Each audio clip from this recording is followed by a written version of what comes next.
खूप खूप आभार, थँक्यू. आम्हाला रस्ताच कळाला नसता, तुम्ही दोघं नसते तर. खूप क्रिटिकल रस्ता होता. हे बघा ना वरती किती दाट जंगल. हे बघा खतरनाक. इकडे 100% बिबटे असतील, 100%.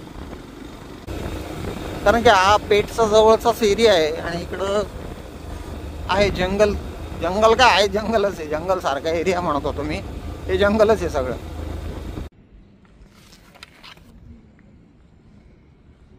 चला चांगलं आहे, मस्त एकदम.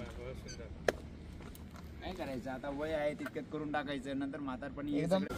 हे दोन मित्र भेटले आपल्याला, यांनी आपल्याला पत्ता सांगितला बाहेर पडायचा. तुम्ही कुठे राहता?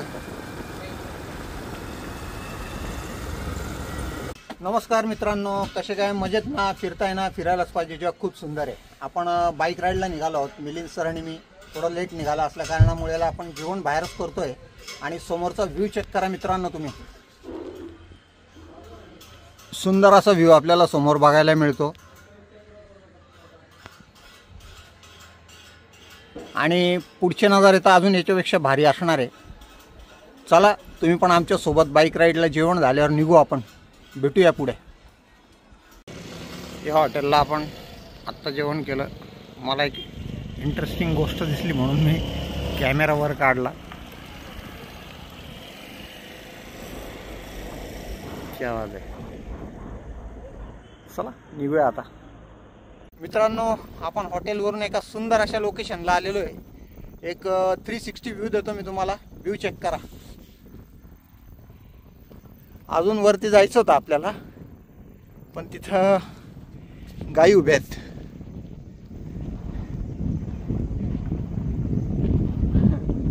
त्याच्यामुळे आपण वर नाही गेलो. आपण बरंच वर आलेलो आहे. तुम्हाला आता रस्ता दाखवतो मी, आपण कुठून वर आलेलो आहे.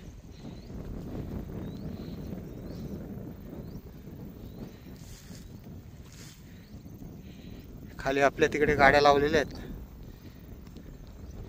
किती वर आलोय तुम्हाला अंदाज येईल. तेव्हा त्या खाली आपल्या गाड्या आहेत. हे आपल्या बाईक्स आहेत खाली. सुंदर, खूपच छान अशा ठिकाणी आपली बाईक राईड झालेली आहे मित्रांनो.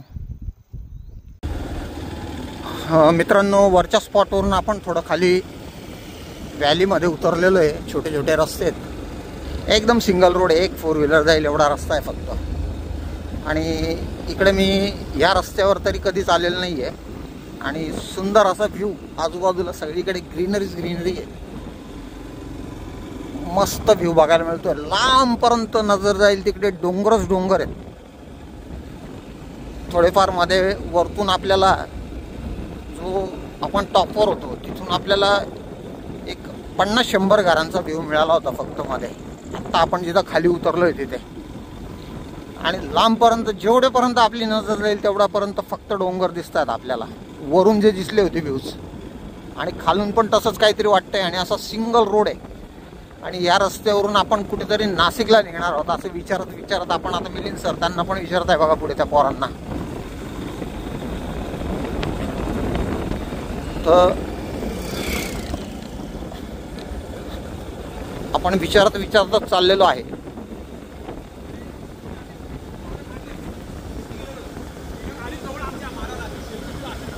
चला व्हिडिओ चालू आहे. व्हिडिओ चालू आहे, व्हिडिओ. हे दोन मित्र भेटले आपल्याला, यांनी आपल्याला पत्ता सांगितला बाहेर पडायचा. तुम्ही कुठे राहता? पुढे कदाचित छोटंसं गाव आहे, तेच जे वरतून दिसत होतं आपल्याला डोंगरावरून. एक 50-100 घरांचं गाव असेल ते. आणि ह्याच लोकांची आजूबाजूला शेती असल्यामुळे ते इथंच राहतात निसर्गाच्या सानिध्यात. आजूबाजूला पूर्ण म्हणजे वरून जे बघत होतो ना व्ह्यूज, तेवढं गाव सोडलं तर आजूबाजूला पूर्ण जंगल होतं. मानावं लागेल या लोकांना अशा वातावरणामध्ये. म्हणजे जंगली जनावरं वगैरे याची त्याची भीती असते, पण त्यांना सवय असते. आता आपण कधी नव्हते तो या रस्त्याला, त्याच्यामुळे आपल्याला थोडंसं ते आश्चर्य वाटतं. मिलिंद सर मस्तपैकी गप्पा मारत चालले त्या मुलांशी. ते पेटला चालले, इकडून पेटला पण जातो रस्ता. मागे आपण जो ॲड्रेस विचारला होता ना, ते इकडून पेठला पण जातो आणि आपण गावात एंटर झालेलो आहे.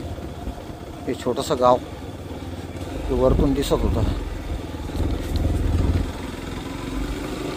चला भेटूया पुढे. मित्रांनो, सुंदर असा व्ह्यू एन्जॉय करत आपल्याला नवीन मित्र भेटले. आपण त्यांच्यासोबत जातोय. आपला आणि त्यांचा रस्ता जवळपास करंजळी गावापर्यंत सारखाच आहे. ते तिकडून पेठला जातील, आपण नाशिकला चाललो. क्लायमेट एकदम मस्त झालेलं आहे. एक 2-4 दिवस मस्तपैकी अशा ठिकाणी आहे ना, एक तर कॅम्पेनिंग करायची, नाही तर कोणाकडे येऊन होमस्टेमध्ये मुक्काम करायचा अशी इच्छा होते. त्यांच्यासोबत शेतात जायचं, शेतीची थोडीफार कामं करायची, एकदम धमाल करायची, मजा करायची एकदम. रात्री किती जबरदस्त वाटत असेल ना या एरियामध्ये. सुंदर अशा लोकेशनमध्ये आपण बाईक राईड करतोय आणि निसर्गाचा आनंद घेतोय. तुम्ही पण फिरताय ना मित्रांनो, फिरायलाच पाहिजे. जग खूप सुंदर आहे. मी नेहमी ब्लॉगच्या सुरुवातीला सांगत असतो, बाईक राईड करताना जी मानसिक शांतता भेटते ना, कदाचित जे बाईकर्स असतील ते माझ्या भावना समजू शकतील. त्यामुळे जग विसरायला होतं पूर्ण. सगळे आपले टेन्शन वगैरे जे काय असतं ते विसरायला होतं पूर्ण. एकदम मेडिटेशन सारखं होतं थोडक्यात.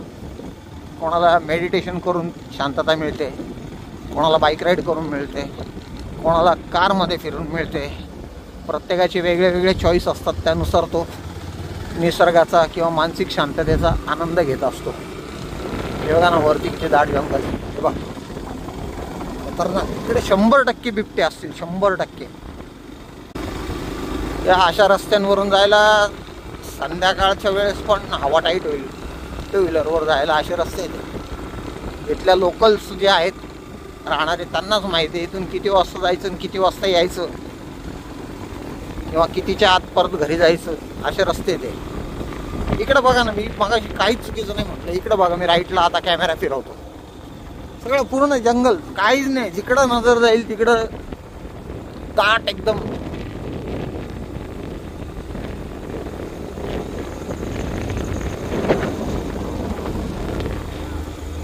आपले 2 मित्र आपल्याला करंजळी गावापर्यंत घेऊन जाताना, कारण आपल्याला इथलं नॉलेजच नाही, आपण कधी आलेलोच नाही. त्याच्यामुळे हे 2 मित्र आपल्याला एकदम मस्त भेटले. ते म्हणे चला आमच्यासोबत, आम्ही तुम्हाला त्या गावापर्यंत घेऊन जातो. क्या बात आहे. इकडे चालू आहे. इकडे राईटला जायचं आहे का? 1 मिनिट मिलिंद सर, आपल्याला राईटला जायचं आहे. मिलिंद सर, राईट टर्न घेतला आपण. मुलांनी, आपल्या मित्रांनी सांगितल्याप्रमाणे. मस्त लक्षात आला आमच्या. आणि इथे विचारायला पण कोणी नाही आहे आजूबाजूला. आमच्या रस्ताच लक्षात नसता आला. 5-10 मिनिटांनी, 10-15 मिनिटांनी एखादी गाडी पास होते. ती पण आत्ता एक गाडी पास झाली बस खूप वेळानंतर. इथं तर अजून दाट जंगल वाटतंय मला, कारण की हा पेठचा जवळचाच एरिया आहे. आणि इकडं आहे जंगल. काय आहे, जंगलच आहे. जंगल सारखा एरिया म्हणत होतो मी. हे जंगलच आहे सगळं. आणि हे रस्ते पण, त्याच्यावरून तुम्हाला अंदाज येईलच हे रस्ते केवढे छोटे आहेत. पण आवाज बघा आतमधून कसे येतात किड्यांचे. मित्रांनो, आम्ही एवढी मेहनत घेतो, तुम्ही सबस्क्राईब करा, लाईक करा, कमेंट करा. वाव, समोरचा व्ह्यू बघा मित्रांनो. ती उंच डोंगर आहे. बघा किती वेळानंतर एक 2 व्हीलर आली. समोरचा डोंगर बघा किती उंच आहे. अजून करंजळी गाव इथून 13 ते 14 किलोमीटर आहे. आपण जो रूट घेतला आहे, मुलांनी आपल्याला, त्या मित्रांनी आपल्याला ज्या पद्धतीने सांगितलं, करंजळी गाव इथून 14 किलोमीटर जावं लागेल कमीत कमी. एवढं दाट आहे झाडं की ऊन जाणवतच नाही, एवढी सावली.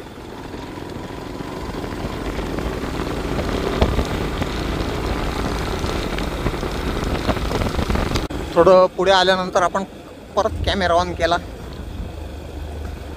सारखा कॅमेरा ऑन करायची इच्छा होते, कारण की आजूबाजूला व्ह्यूज तसे आपल्याला बघायला मिळतात. रस्ता पण एकदम सिनिक आहे, त्याच्यामुळे राहवलं नाही जात आणि ब्लॉग मोठा होता, त्याच्यामुळे तुम्ही बघत नाही पूर्ण ब्लॉग. जबरदस्त व्हॅली, खाली जबरदस्त असं जंगल आहे. खूप डीप व्हॅली होती. मला नाही वाटत या रस्त्याला कोणी रात्रीचा प्रवास करत असेल.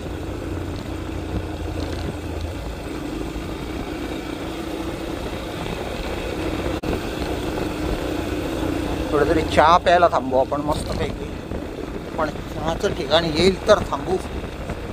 पोरांचं म्हणणं आहे की करंजळी गावातच भेटला तर चहा. हे गाव किती मोठं आहे का छोटंसं आहे त्याच्यावर डिपेंड करतं आपल्याला तिथं चहा भेटेल की नाही भेटेल.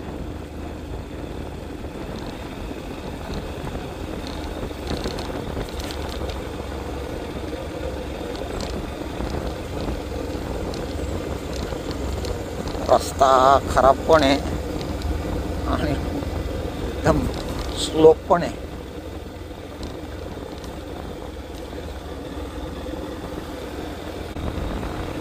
इथला लोक कसे राहत असतील आजूबाजूला. काही मला सिंगल घरं सुद्धा दिसली मित्रांनो एवढ्या आतमध्ये.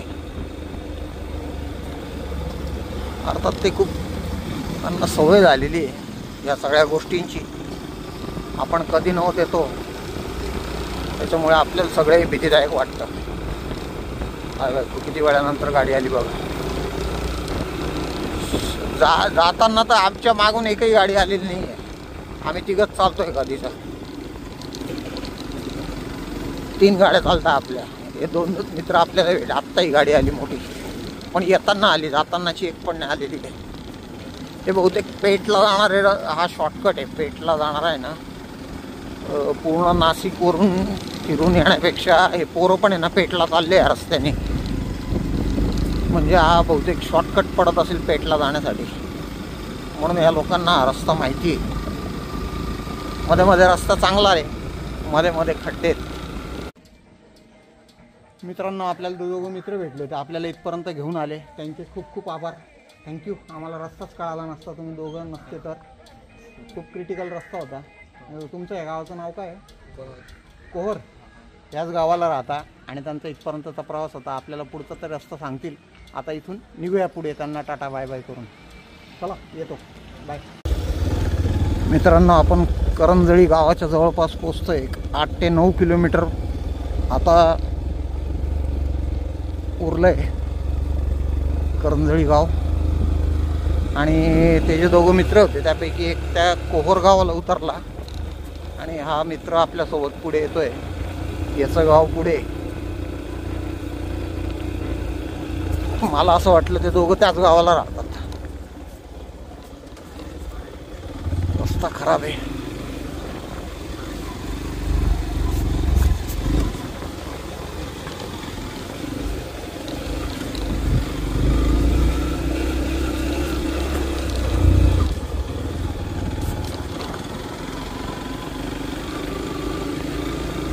मिलिंद सर,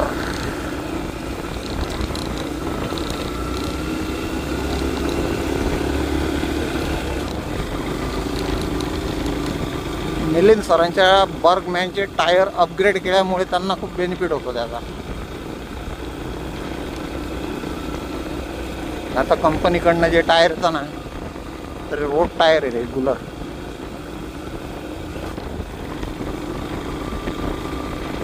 सुंदर अशा रस्त्यावर सुंदर अशी व्ह्यू एन्जॉय करतोय आपण.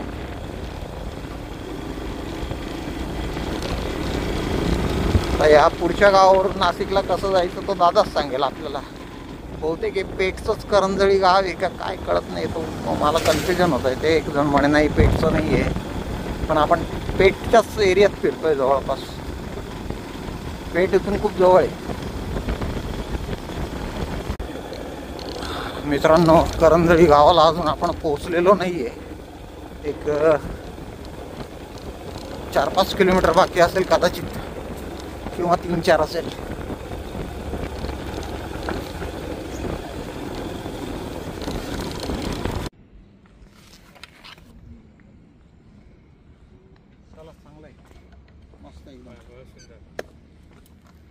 आता वय आहे तितक्यात करून टाकायचं, नंतर म्हातारपणी हे एकदम सगळं- दादा भेटले होते तर ते पूर्ण कुठली 12 ज्योतिर्लिंग करताय का तुम्ही का 4 धाम? 4 धाम 12 ज्योतिर्लिंग माझे 8 ज्योतिर्लिंग आणि 4 धाम माझे पायी झालेले आहेत. 8 ज्योतिर्लिंग आणि 4 धाम माझे 8 ज्योतिर्लिंग 4 धाम माझे पायी झालेले आहेत आणि 4 ज्योतिर्लिंगसाठी फक्त मी बाईक आणली आहे. आता 4 ज्योतिर्लिंगसाठी त्यांनी बाईक आणलेली. आणि किती दिवसाचा प्रवास आहे तुमचा? हा माझा तर मी 16 पासून निघालो आहे, जानेवारी 16 पासून, आणि आता माझे झाले 10 ज्योतिर्लिंग कंप्लीट आणि 4 धाम कंप्लीट. आणि जे मोठे 4 धाम असतात त्याच्यामधनं 2 धाम कंप्लीट झाले. Very good. दादा पूर्ण बाईकवर किती 4 ज्योतिर्लिंग झाले ना? नाही, 10 ज्योतिर्लिंग 10 ज्योतिर्लिंग झाले दादांचे आणि 4 धामची यात्रा. आणि 4 मोठे जे धाम असतात आपले त्याच्यामधनं 2 धाम झाले. अरे वा, व्हेरी गुड. नाही काही झाले. बाईकवर तर काय काय झालेलं? बाईकवर फक्त माझे हे 4 ज्योतिर्लिंग बाकी होते तेच करतोय मी आता. गुजरातचे 2, सोमनाथ नागेश्वर, आणि आंध्र प्रदेशचे 2 म्हणजे ते मल्लिकार्जुन आणि रामेश्वर तामिळनाडू. Very good. आता नाशिककडनं सरळ त्र्यंबकेश्वर वगैरे हे परत करेल आणि तिथून मग महाराष्ट्र भीमाशंकर कडून डायरेक्ट सरळ मल्लिकार्जुन. ओके, चलो ऑल दी बेस्ट तुम्हाला पुढच्या राईडला. हर हर महादेव.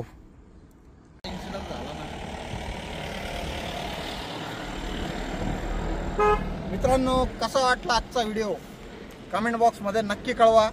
जर व्हिडिओ आवडला असेल तर चॅनलला सबस्क्राईब करा, लाईक करा आणि जास्तीत जास्त लोकांपर्यंत शेअर करा. आपण आहोत आत्ता पेठच्या घाटामध्ये आणि या व्हिडिओला इथंच एंड करू. भेटूया अशा एका नवीन व्हिडिओमध्ये. Thanks for watching. बाय.